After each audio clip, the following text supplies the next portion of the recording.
to a Plan for That podcast, where each week I will be meeting with organizers, leaders, and democracy warriors. And together we will educate, invigorate, and elevate the progressive movement.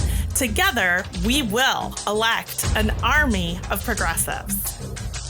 Hey guys, it's Erin from Plan for That podcast, and tonight, as all of us are being rocked through the news cycle, I wanted to take a new segment that we're calling The Good, the Bad, and the Ugly to help kind of nutshell everything that's going on. I don't know about you, but a good thing that happened today is Derek Chauvin was found guilty. Does this mean we're finished? Hell no, it does not mean we're finished at all. The police were still able to kill someone, and until that is something that's held accountable to the point where it's never, ever happening again, we're not finished. So I am going to dedicate myself personally. I hope that you will join me in making sure that the police have accountability. What does that look like? Well, for me, it looks like ending qualified immunity. It looks like passing the Justice in Policing Act that's named after George Floyd. And for me, it also includes the Police Oversight Commission that Joe Biden ran his campaign on. I know there's a lot happening right now, you guys, but we can't forget what was promised during the campaign and push for change when change is needed. Joe Biden's been sounding great on Twitter all day, talking about how this is just the first step and change is coming. Is he announcing the police commission oversight? Because if he is, I have two people that I want to see lead it. Julian Castro and Brittany Packnett Cummings. Who is she? Simple. She's someone that headed another police commission oversight board during the Obama administration. And Julian Castro is the only person, and yes, I love you, Elizabeth Warren, he is the only person that had a solid justice for police and police accountability as part of his campaign. So I want to see those two people. I want to see them in charge, and I want to hear what they're finding and what we need to do to get our police cleansed of the trash. Because trust me, there's a lot of it. While we were sighing in relief that there were actually going to be somebody held accountable today, another police officer killed and shot a 15-year-old girl. So no, we're not finished. This is not justice. This is accountability. And there is a difference. That being said, another part of the good news is that half of Americans are now vaccinated. This is a huge accomplishment, and I truly think that electing Joe Biden probably saved countless lives. The bad is, of course, the ugly spin that is happening during the Chauvin trial, and the spin that our media joins in on more often than not. And what am I talking about here? I'm talking about how we're told to ignore what we've seen and ignore what we hear with our eyes and our ears every day. This is not okay. We need to insist that truth matters. Because here's a fun fact, and just in case you didn't know, Putin's goal is to create chaos in our country through untruth as a society. As in, we're so overwhelmed, we're so overwrought, there's so much happening all at the same time, and people just start to question what really occurred, what is real. We cannot come to that level, because if you look into people who study fascism, that is one of the main signs of a fascist takeover, is when truth and facts cease to be important. They are important, and we have to insist on them. And now the ugly. And I already touched on this, but I'm sorry, it's quite ugly, and it's sticking in my craw. George Floyd, Breonna Taylor, Daunte Wright, Adam Toledo, and on and on and on. Not only can cops act like thugs and barely have accountability, but it happens everywhere. Red states, blue states. So no, don't come at me with racism is just a Southern thing, because it isn't. I know that there's a lot for the president to do, but we have to demand the Police Oversight Commission right now. This is going to be my main push, along with voting rights, ending the filibuster, and making sure that we can actually continue to have a functioning democracy. And while the majority of Americans want change, and they desperately want it, you guys, it's 80%. Did you realize that? 80% according to Data for Progress and several other polls that I've read. So I've started asking myself a little game of questions. Who's in the way? We've talked about dark money, but I'm starting to wonder if there's something even darker and even more sinister afoot. And I can't tell you how happy I am that tonight we are going to be talking with Justin Coleman, because he is not just my buddy on Twitter. He is also here to discuss what he's unearthed in his research on transnational organized crime, or what I like to call the mob. He's a researcher of global events, both large and small. He has a particular interest in corruption and other topics of influence. And when he's not saving democracy and leading the way, he is a barber in his local community.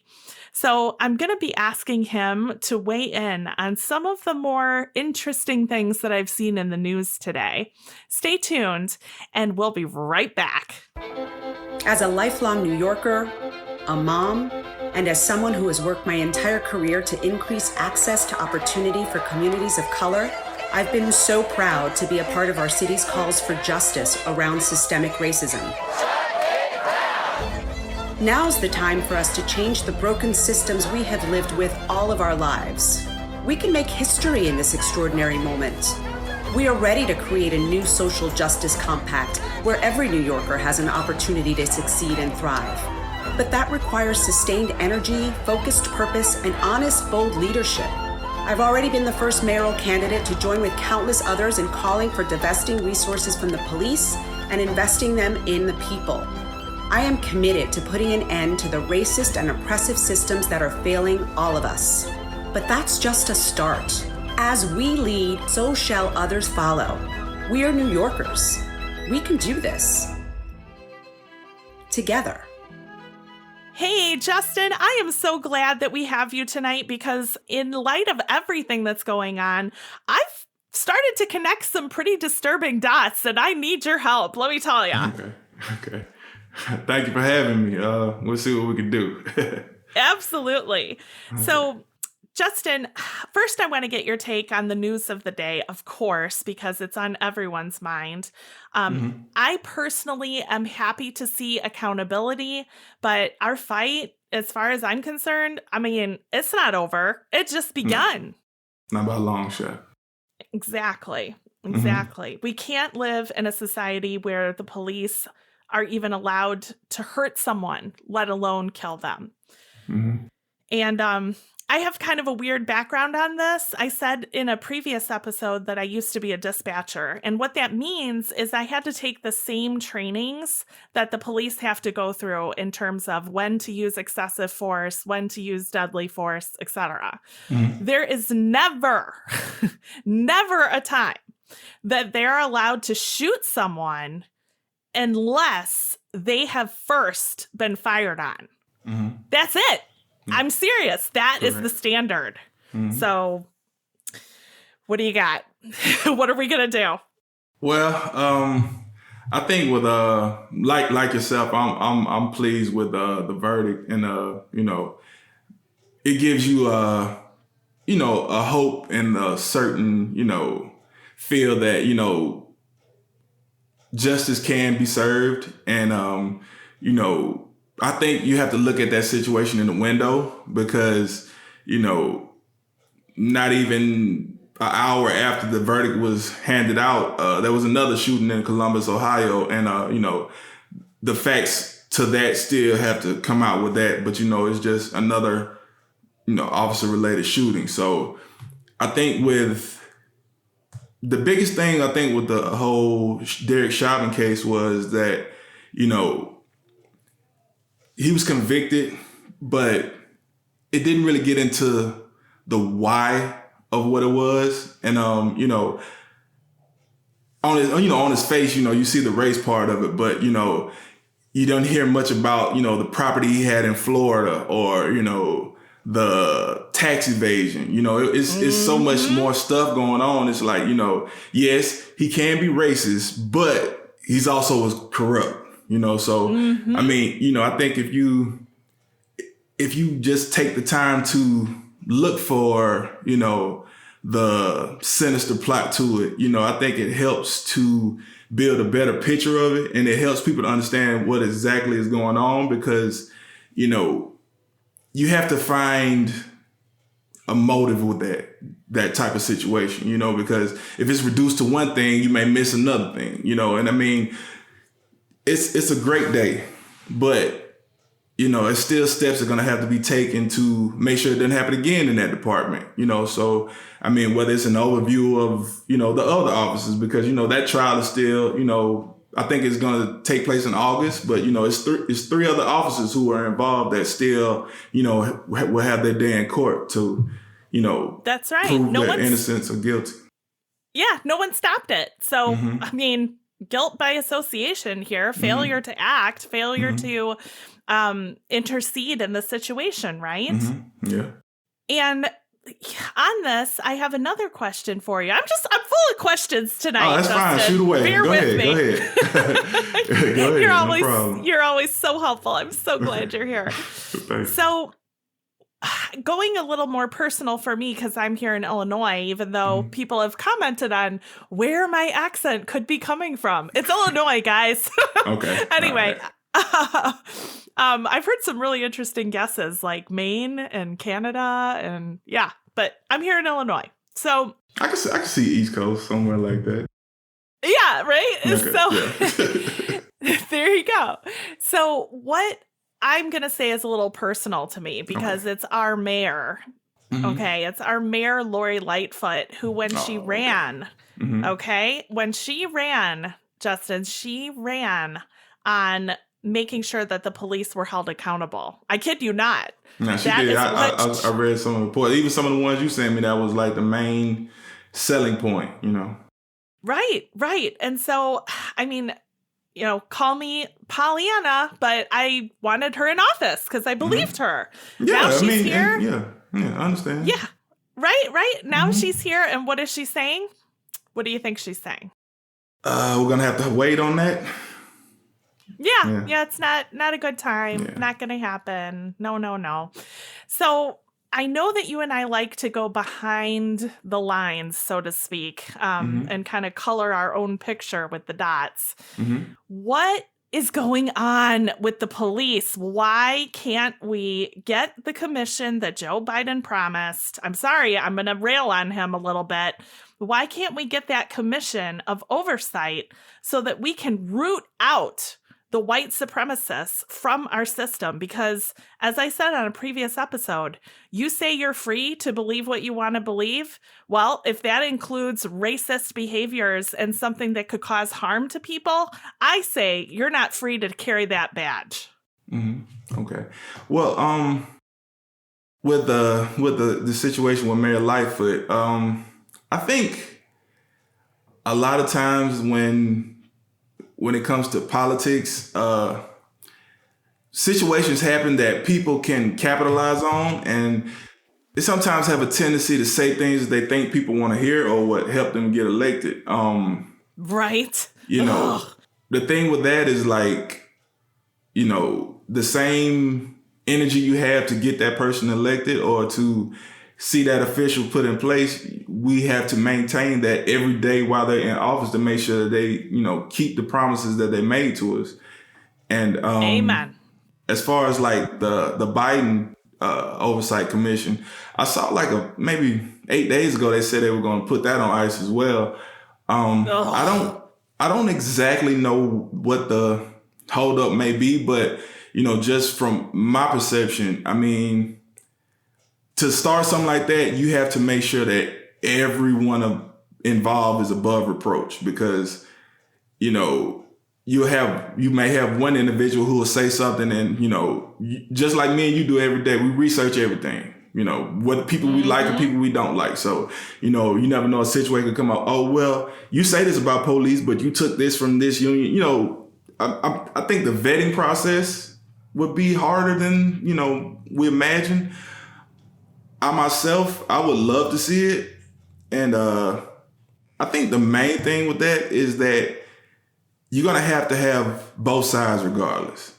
I know it, it sounds, kumbaya-ish, I'm not trying to do that. I'm just saying, you can't, it's hard to reform something unless you have people who are actually part of that, and I think that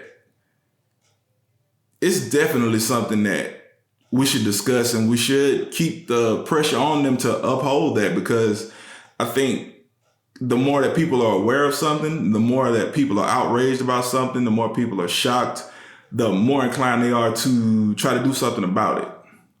And, and go ahead. To that point, no, you're on fire, and I didn't want to lose the thread, because what I see as a way to get those things accomplished is to make sure that we're electing people who are unapologetic about going for change and unapologetic about the need for progress. And so this is why we elect an army of progressives.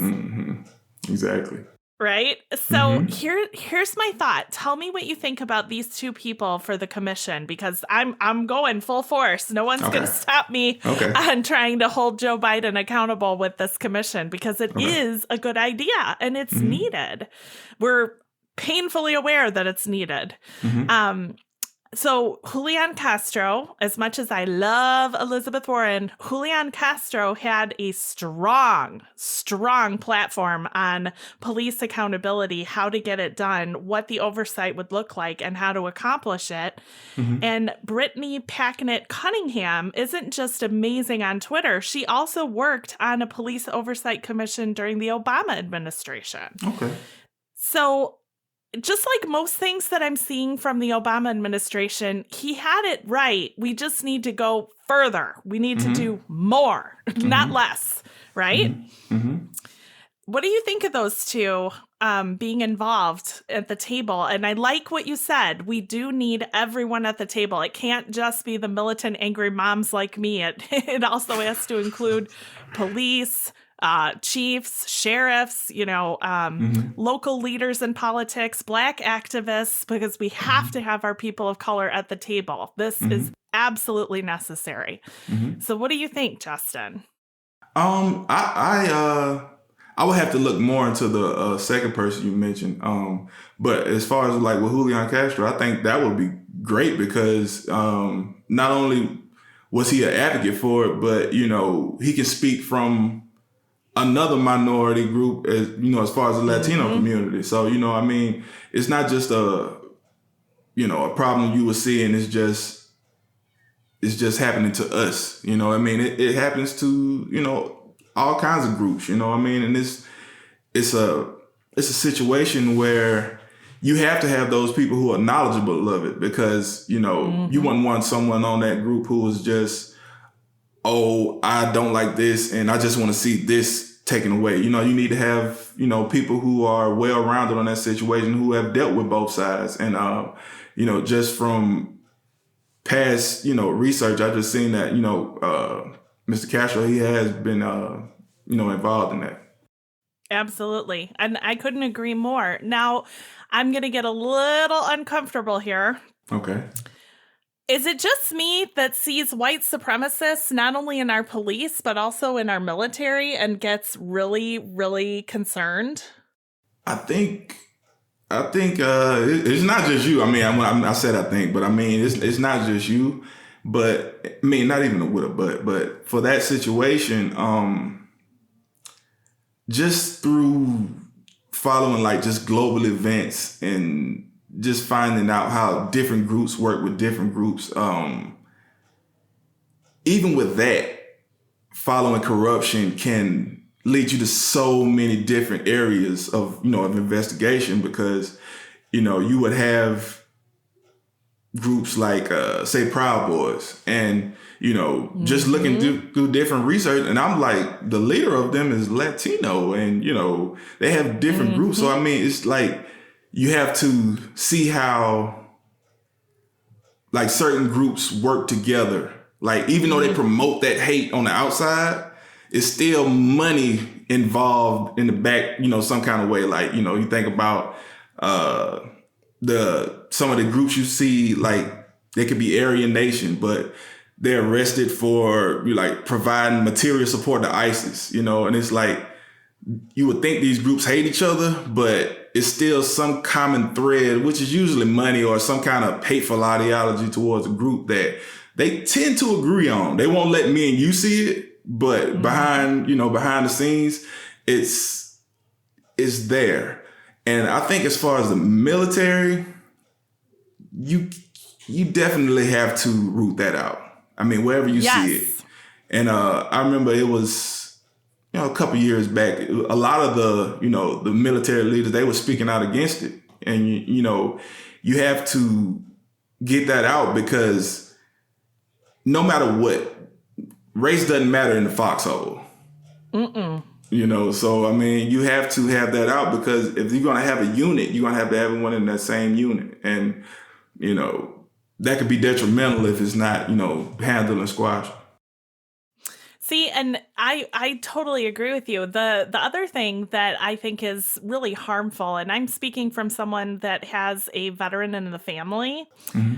He's an ex-commissioned officer now and safely works in the Navy for the Admiral. But Fox News is everywhere, man. Everywhere. And the people that he talks to, thank God my brother-in-law is one of the smart ones that can look at things and research facts and kind of say, yeah, what you're talking about is bunk. But he says he deals with it every day. Everyone he talks to sounds like Fox News, quotes Fox News, believes Fox News. And I just have to look a little even beyond the fact that I want Fox News sued out of existence, because let's talk about who runs Fox News and the background of the Murdoch family. And this, I know you have a lot of details on. Well, I think, like you said, they hear a lot of Fox News, and, I live in Alabama, so you may go into the dentist office or the doctor's office or, anywhere where there's a TV on and it's going to be on Fox News. I mean, you may catch a few CNNs, but for the most part, this is a red state. So, but I think the big thing with Fox News and, to allude further into Rupert Murdoch is that it's global. Yep. Rupert Murdoch, he has, publications all over the globe, and they may say one thing in Australia that they may say different here. It's just, I think the manipulation of that and the power that he holds with that definitely needs to be checked, because, I hate to quote a Kanye West song, but no one man should have all that power. And no, I feel like, the situation with that, even with that, it goes into other situations, because, you had Fox News that, as, sensational as they may seem, like they were no match for OAN or, some of the other further fringe, publications that came out. But I wouldn't say with 100% that didn't spawn those groups. I mean, it's all part of a, same tree, in my book. And guess what I think is at the root of it? Putin. I want that man dealt with, and I want him dealt with right now, because this is what I said before I introduced you. And I know that you've already heard me go off on him. But what he wants at his core is for democracy to fail. And one of the easiest ways to do that is to get us into a society where facts and truth are up in the air and no one can commit to it and therefore meaningless. And I hate to say this, but the networks that we just mentioned, that's their goal too. Yeah. Well, I mean, when it's some time ago, maybe 2013 or maybe before that, Rupert Murdoch, he was in talks with Gazprom to put satellites into space. So, I mean, it's always some kind of ties there, and that's the thing with those people that have money that is too big for a nation. Right. The money's going to intertwine because 9 times out of 10, they're hiding money in the same place. Like, oh yeah, you have a bank account in the Caymans. I do too, Jersey, different places like that. And, with Putin, it's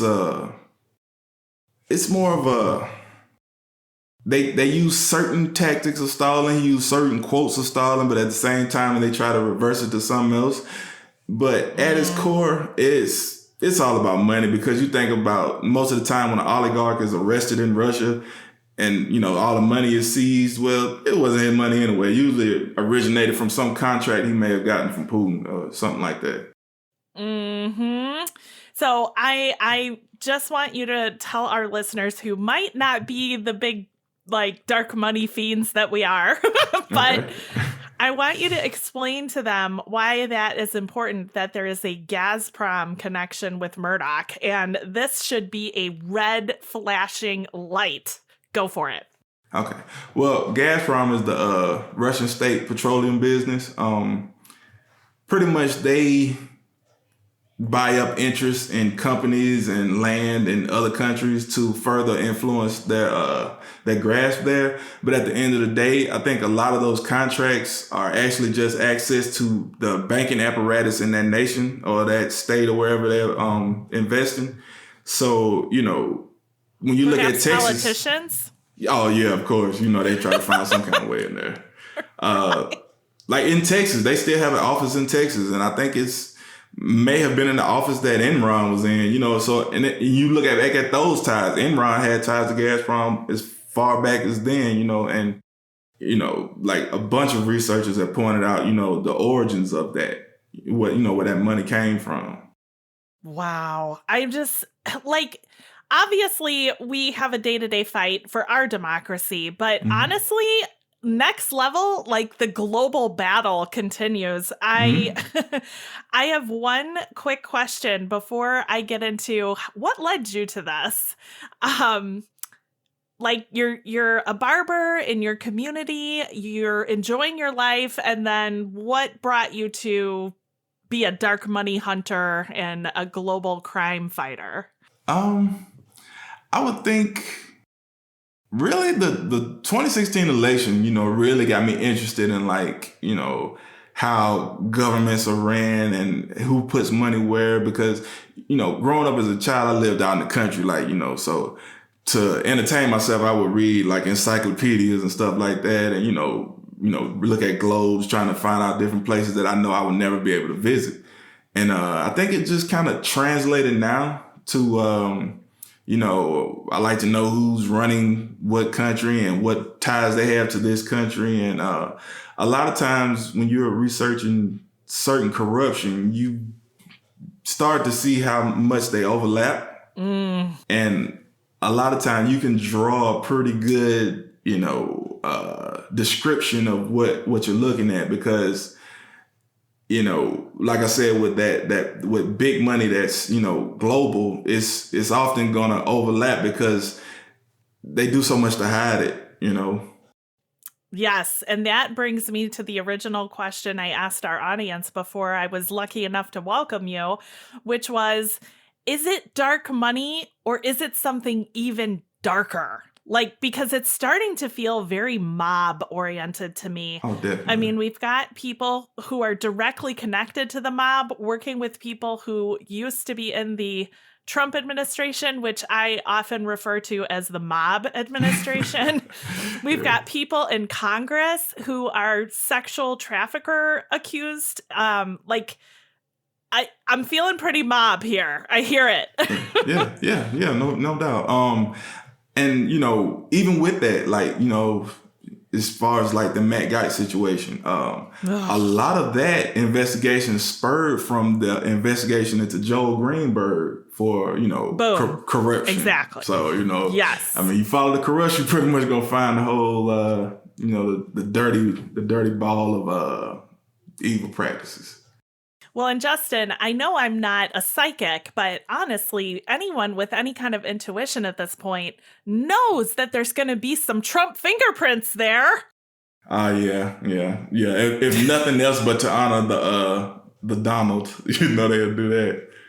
I mean, I'm just saying, I've been telling my family and my friends for the longest time, this is huge. This isn't just one person that screwed up. This isn't just 5 people that screwed up. This is the biggest freaking takedown that we're trying to accomplish all at once. And honestly, that's the local part of it. Now we have the global part of it. Just some headlines that mainstream media ignored today. One is that an individual who was a healthcare researcher at a hospital here in the United States went to prison for trying to sell trade-related secrets to China. What? Yeah. I'll just put it like this. The United Front Work Department has a bigger budget than the telecom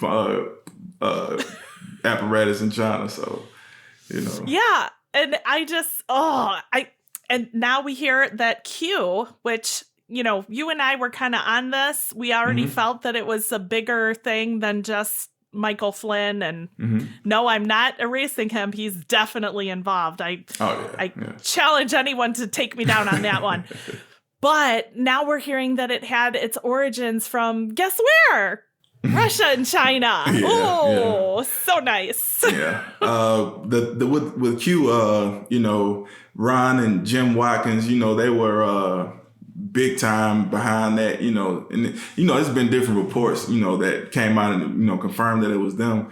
And the thing with like China and Russia, like whether they started a group or not, it's sometimes cheaper for them to co-opt it once it's already started. There you go.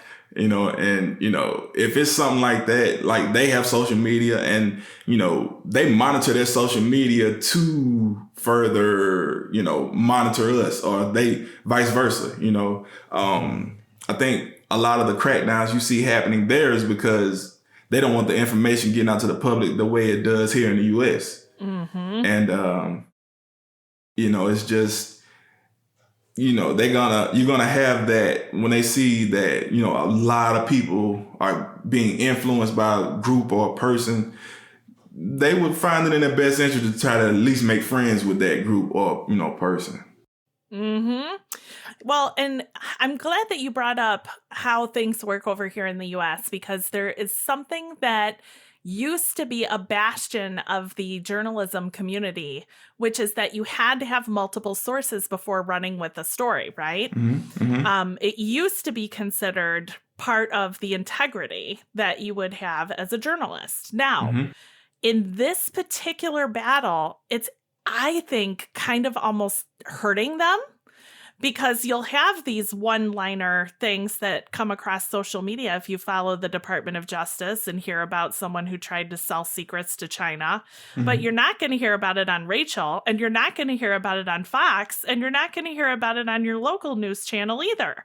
No. So it's almost kind of, the good is starting to hurt us a little bit. And I kind of get worried, because a lot of what people are starting to wake up to now, and this is one of the reasons I started the whole show in the first place, people are starting to realize that the system was always broken. It wasn't ever okay. And I just really need them to understand that there's some really big fingers behind that. And yes, we're going to take them down, but you need to saddle in. It's going to be a fight. Right? Yeah, true. With that, I sometimes I feel like there's a difference between journalistic integrity and just turning a blind eye. Yes. Because sometimes you have to look into just a little further, like, and I'm not saying you're supposed to dox anybody or anything, but I just think with like a lot of the bigger name reporters, you should just look at, just take 5 random, pieces they write and, just compare them and, just see kind of where their head is, because, the same as, you have people who've been convicted and sent to prison for trying to sell secrets to China. You have people convicted for writing pieces that were sympathetic to Iran. Like, the guy who was writing stuff in the New York Times. You have different situations to where reporters themselves can be, compromised or manipulated or ultimately paid off to print. They don't have to be outright lies, but, at the most part, certain mistruths that can kind of take the guys off of whatever target country was written up in the first place. Yes. And so this is one of the things that I unearthed shortly after we met, actually. I got really curious about Rupert Murdoch, and you're the one that taught me the trick of looking at who owns what and where does the money come from. And thank you for that. Oh, no problem. Because honestly, it was a short trip. I'm not a researcher pro like you at all. And it was a short trip until I found the connection to him and Robert Maxwell. And for our listeners, Robert Maxwell is Ghislaine Maxwell's father. And guess what? He died on his boat, but nobody knows how. Whoops! Just accidental, I guess. Whoopsies. Right? And we've seen a lot of that, haven't we? Windows have been hazardous. Cars have been hazardous. Umbrellas have been hazardous. Yeah. I Socks. mean, it is just next level. And I just get a little concerned when I hear things like, we're going to work with Russia. We want to partner with Russia. I'm pretty tempted to say, no, we don't. We are literally at war with Russia. They literally attacked our country and have continued to try and undermine every single democracy that they can get their hands on. I don't know. What do you got? Well, I mean, I get where you're coming from. The thing with that is, anytime you're dealing with a nuclear power or someone who can cause a lot of collateral damage at one time, you have to put on your diplomatic hat. Yeah. And, but don't get me wrong, I'm pissed as well, because one thing that goes unreported with that is the way that, Prigozhin used those trolls forums to influence black people's votes, and that's right. And, even though they attacked America, it's even more maddening because they attacked, they tried to use us in a way, That's right. That's right. To go against whatever we have going on here. But with that, I feel like you have to address them the way that they hate the most. Like the same way that they hate democracy, you hit them with democracy. We're not going to shoot at you. We're just going to sanction you. Or we're not going to allow some of your officials to do business here anymore, which I was questionable about anyway. But, you have to be delicate with that situation, because once it becomes emotional, then, we have something unprecedented happening.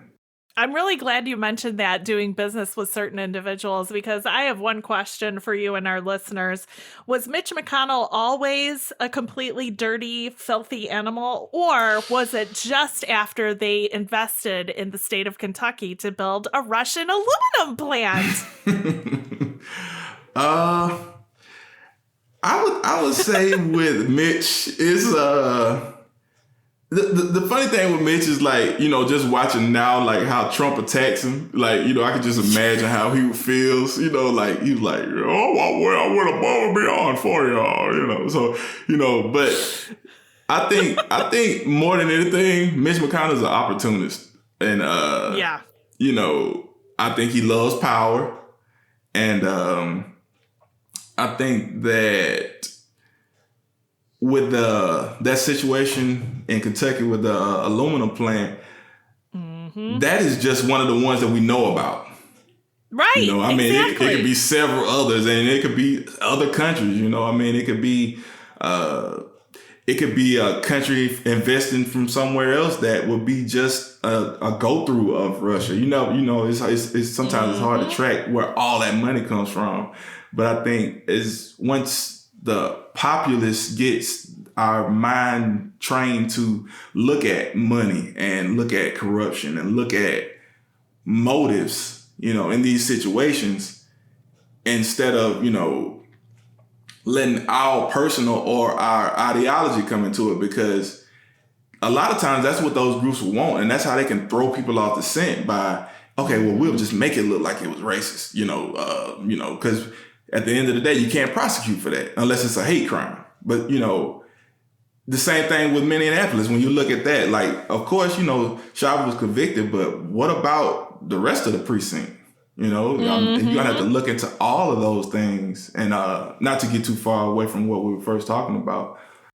No, you're exactly right. And that's just it. I mean, this has been such a hard fight because it literally is the macro versus the micro, and you can't actually drop either one of them.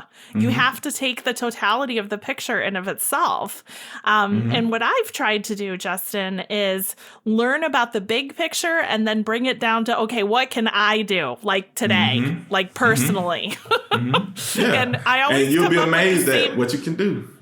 Right. I always come up with the same answer, at least for me personally, and that is to make sure that as many progressive people get in power as possible, so long as it's not just a name and they actually do want change, and that is actually what they're going to fight for. Don't get me started on Bernie. I am not a Bernie lover. Yeah. And I know that I make a little bit of enemies on social media and possibly even with my listeners, but you got to read the Mueller report. Yeah. Bernie's not who you think he is, man. No. Yeah, and I have to say, until we get money out, like completely out, and I don't know how to do that because that's literally what people need in order to get elected, right? Is money. And it's not me that has the billions of dollars that they need, and it's not you. So this is how we got into the mess, in my opinion. Well, I mean, money and power, they're siblings. So, with that, you have people who have a lot of money. They're like, well, I don't like this golf course being right here, or, I don't like this being done. And the next thing you know, it's a $1 million donation here or a private trip there. And, you have a whole mess on your hands. But I think that we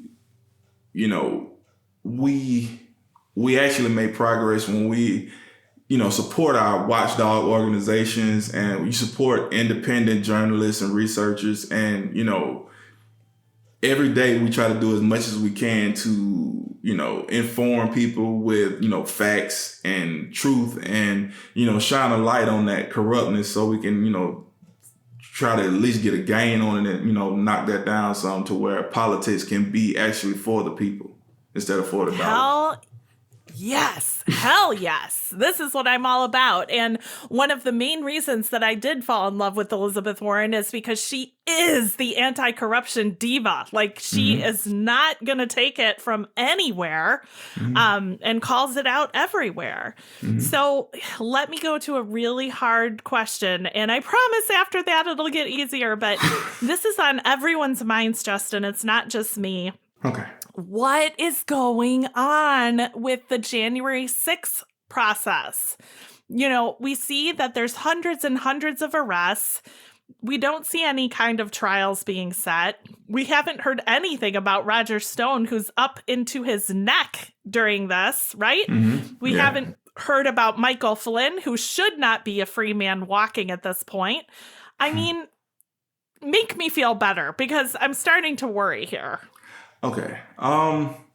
With that, with the whole situation at the Capitol on January 6th, when you go back and you look at events leading up to that, yes, with the stories coming out about the leader of Proud Boys being an informant. I mean,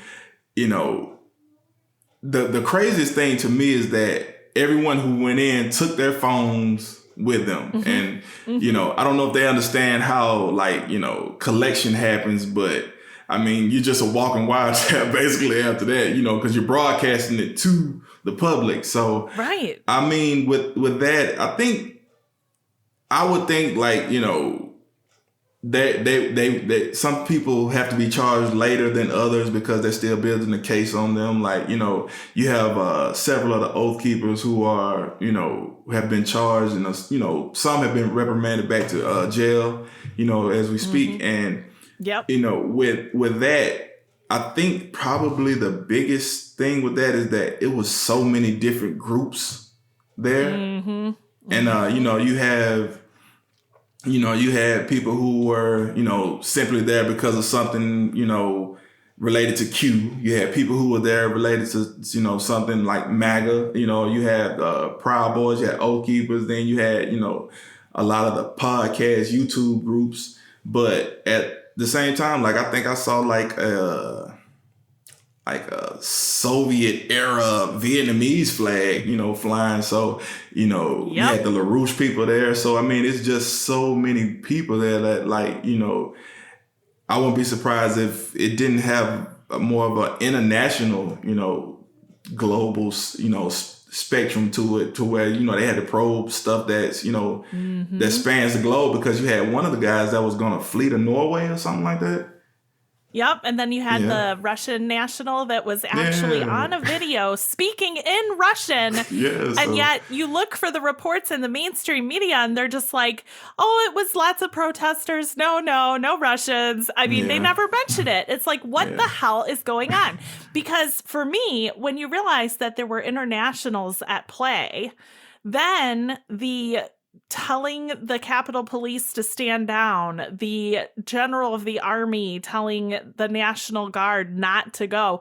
This all takes on a bigger, a deeper influence than simply being wrong, simply being bad intel, etc. Don't you think?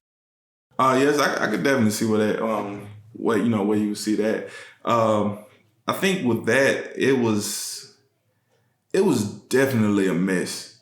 And, even now, and it's almost late April, I still go back and look at it and I'm just thinking to myself, like, how did it, it seems organic, but, the more information we learn, comes out and we see, it was like, no, they have been planning this for a long time. And, yes. It was I know I'm just speaking to the choir here because you're the person that's on it, like literally every day. But I looked at something that said that Roger Stone, and oh boy, do I have some gall for him. But anyway, Roger Stone literally bought the Stop the Steal domain. Are you ready? 2016. 2016. Yeah. Like guys like him and Jack Abramoff, they recycle those slogans. Like a lot of times you'll find those slogans originated long ago, but they find a way to bring them back because I guess they feel they worked the first time.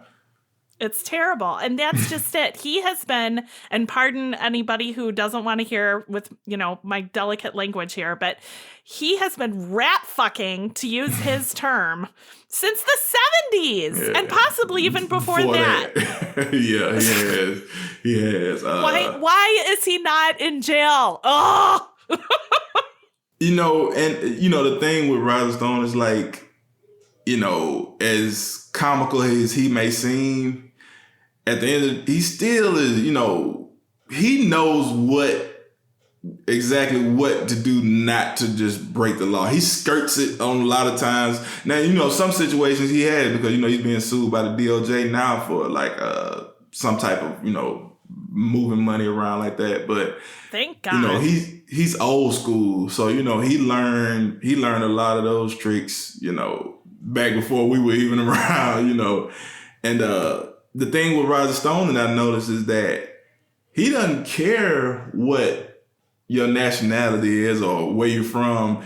If it's something if you can be used, he'll work with you. It may not be on the open, but the part about Ali Alexander and his role in that, that's still yet to be, seen from a legal aspect, anyway. You go back to him, he was donating to Al Sharpton's campaign for president in 2014, but it was just, he has his hands in so much. It's like, if you're arrested for this, somebody may walk on this. So I don't know if he just has a lifelong investigation into him or what. Wow. Unbelievable. Well, and that's how I started feeling about Trump. I was like, okay, you're credibly accused by how many women? Mm-hmm. You also have how many issues with your tax filings? You also have, just when does it end? Like, is the guy a protected frickin' informant? What is going on? I don't know. I mean, I've seen reports of, them doing that or whatever. I don't know. It's frustrating. I can tell you that much. I mean, I don't think I can get away with that much, but it's just, at the end of the day, with that much power, you never know what they know about the people who may be investigating them. And I don't, who knows? Like, they just seem like the blackmail type. So it would be, far amiss for me to just, dismiss that they would be trying to do something like that, almost a Whitey Bulger type, scenario. Seriously, and it is a cast of characters. Trump has been a criminal forever. Stone has been a criminal forever. Bill Barr, don't even get me started on him. I call him the cover-up king. He has put more criminals, whitewashed everything they did, made it all go away, just a simple Google search of the Iran-Contra scandal, Yeah, that's a whole bag of worms. And I'm telling you, and the people who came out and kind of look all polished and heroic today, I'm sorry, but they have some nefarious backgrounds too. So no, John Boehner, I am not letting you rehab your personality. And no, George W. Bush, you are not a good guy. You might be saying something that's, reasonable right now, but I know what you were also involved in. And it's just, the corruption, the money, the mob, the global transnational syndicate. So let's bring it all down again because it's always fun to get whipped up, but there is so much to handle that it can feel all consuming. My question. Obviously, we're going to push for voting rights. Everybody who is in a democracy has to be able to vote. If we lose the right to vote and only certain people are allowed to vote, that's not a democracy. No. So, Justin, here's our problem. We've got 2 senators that I personally know are connected to the Cook network, those stupid, evil Cook machine puppets. And that is Kyrsten Sinema and Joe Manchin. Okay. They're not going to end the filibuster. We got dirty Republicans that are looking to take people's voting rights away in the first place, who we're not going to be able to go to and say, hey, I know you're totally against this, but can you vote with us, please? What can we do? I mean, pressuring Joe Manchin seems like it might be possible. Pressuring Kyrsten Sinema, did you see the picture that she had on? We just have to talk about that for a second. No, I missed it. What? Yeah, there was a picture of her on Instagram, and no, I am not on Instagram, but someone shared it through Twitter sphere, of her sipping sangria. You got to get this in your mind now. Sipping sangria with a ring that says, fuck off. Oh. In the picture. Okay. Wow. And I want everyone to remember the scene of her coming into the Senate and gleefully thumbs downing the raise the wage portion of the American Rescue Plan. You remember that? Yeah, I remember that. Yeah, and then a meme was made, which I thought was very aptly designed, that had her picture of her thumbs down saying, fuck the poor. And now she's sipping sangria with a ring on that says fuck off. You can't tell me that she's not trying to communicate something very specific. Yeah. To be honest, I think the situation with Joe Manchin, I know he may, identify as a Democrat. I view him as more of an independent. Is he an independent? I'm not. Oh, okay. Honestly, he's a Koch brother bought and paid for puppet. So it doesn't really matter. It's just whatever his owners tell him to do. Yeah. Well, you got to remember, he was trying to get Trump to buy the green bar a couple years ago. So, I think he's pretty much more focused on the dollar than he is, the people. Or the interests of, certain people with dollars, Exactly. Not democracy. No, that's not important to him. So beyond telling the West Virginians to pound down his office door, I don't really know what to do. That's what I'm continuing to do. I'm continuing to pressure him. I'm continuing to try and make it very uncomfortable for him to stand against democracy this way. What could you suggest? Well, I definitely think, the approach where you mentioned, you make yourself seen, you make yourself heard, you make yourself known every day if need be, twice a day. The thing with that is that the biggest thing is letting them know that people see what they're doing. Yes. And the funny thing that with the whole filibuster situation is that the Republican may be against it now, but they may be against the end of the filibuster now, but it's going to come a time where the shoe is on the other foot and they're going to be against the filibuster themselves. So you have to get that knowledge out about it as much as possible and explain it to everyone. Because, explaining it to Democrats who want it anyway is not really going to help you as much as getting a few Republicans to get where you're coming from and to add on to what already trying to do. Like you said, it's going to take bipartisan, feeling to actually get that across because, you'll have certain bills that, you look foolish to go against.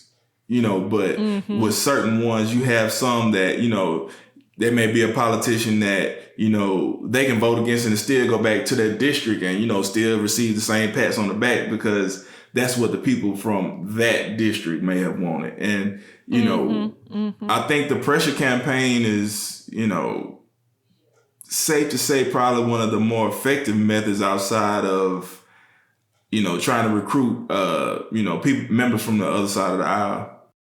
I hear you. And the other thing I'd be really interested in your research on, and I promise this is my last question. I've been so full of them. No problem. I'm enjoying it. The other thing I'm interested in is this partisan hellhole is pretty recent, actually. If you look at the history of how the Senate and the government has functioned, it's really only been the last 10 to 15 years, possibly a little bit longer. Yeah. So I'm wondering what could explain that in your viewpoint? It's an array of things. I would think donors would have a certain, effect on that because if, I'm trying to push an unpopular idea strictly based off the fact that I'm trying to, appease a certain individual, it's going to rub a lot of people the wrong way. And, when you have, so many people with access to social media like we have now, you see more and more of it because everyone gets to give their opinion or something. And, when you look at it, on the outside, we may see it as these two politicians they hate each other. They really don't like each other. And then next thing you know, like you said, they somewhat sipping sangria with, F off rings on together. It's just, you have to, try to, look into that as much as you possibly can. Yes. And as a neophyte, and I am new, I only recently became politically awakened because I couldn't believe that my country elected it. And I will not talk about him. He does not exist. But anyway, even with my new eyes, what I started to wonder was, how is it that all of the country, and I kid you not, it's a huge margin that wants change, that wants higher wages, that wants corporations to pay their taxes, that wants corruption to be punished, that wants the police to be held accountable. And just a few billionaires make it so that the entire Republican Party stands against what their own people are talking about. I don't get it. I don't understand it. How powerful are dollars? Apparently, very. Yeah. Well, it's like the old adage that makes the world go round. It's saddening to say that you can. It's different if we weren't aware of it. If we just were ignorant to it. I think sometimes having that sight to where you see that pretty much with everything. It's almost like it's a gift and a curse because, you're Right. like, why is people not enraged about this? You see something, you're like, oh, people mad about that, and then you're like, wow, people not mad about this. And it's just, the only, fix that I personally see that, the average everyday person can do is just what we basically do. Putting the time in, researching and finding those truths and trying to bring it to as many people as possible, in an informative way. Absolutely. And that is Mm-hmm. why it's not just a hashtag. What I say is stay loud, stay engaged, progressive Mm-hmm. power. Mm-hmm. And this is just an inkling of what one person can do. And this is going to be a story that actually occurred back during the evil administration. There was a video that was released by RACES, which is a group in Texas of nonprofit attorneys that were trying to help get kids out of cages and get them reunited with their family. And the video that was put out was of a baby being put on the floor, wrapped in like aluminum foil or something. It was heartbreaking. Yeah. And so, Justin, I personally put out to my followers on social media, and then I personally made phone calls as well to Julian Castro and Joaquin Castro and Jeff Merkley, okay, because it was there in Texas. And I don't know how to describe this except to say that at the end of the day, Justin, that baby, there was an injunction against the institution that was putting that baby's life at risk, and that baby was taken into custody. And I'm telling you right now, that baby is alive and well today because of our phone calls. Good. That's good. Right. It's always good to see your efforts reap rewards like that. Exactly. And on that front, I've seen a lot of movement on the private prisons and like the geo group type, that only invest in that type of thing. I'm seeing a lot of movement on that, and Barclays had declined to underwrite a private prison here in Alabama, like just within the last few days. So I think people knowing this now and making as much noise as possible about it is actually moving the needle, if you want to say that much. Absolutely. And if there's one tiny little thing that I could possibly ever see as positive with it, is that it was so terrible of a human being that it woke a whole bunch of people up. And that's the only positive thing you'll ever hear from my lips about that man. Yeah. So, I agree. I am going to tell you, Justin, I'm super excited. I'm so glad that you were here to explain exactly how huge this really is so that people can kind of start to wrap their minds around it. Spoiler alert, it's growing every day. So Yeah. But what we can do in the meantime, and we've really made this clear, is just continue to push for change. And what I mean when I say that is every race, every district. We cannot just show up during a presidential election. We cannot just show up during midterms. We have to be active and stay engaged with every single race that's being run. And to that effect, Texas has a special election coming up. I'm not endorsing, but I do say that I like Lydia Bean. She is a Warren Democrat pushing for change, and she is unapologetic about making sure that Texans have a better leader than Ted Cruz. Okay, that sounds good. That sounds very good. I think that definitely in Texas they do need a little reform down there because they in Alabama, they're like in that situation where the old networks pretty much still run the new networks, and it'd be good to see some new blood injected into that atmosphere. Exactly. And you just have to love a news cycle where certain members that lead in Texas are looking to secede and other members are asking for billions and billions of dollars to make sure that Texans still have power and that this never happens to them again.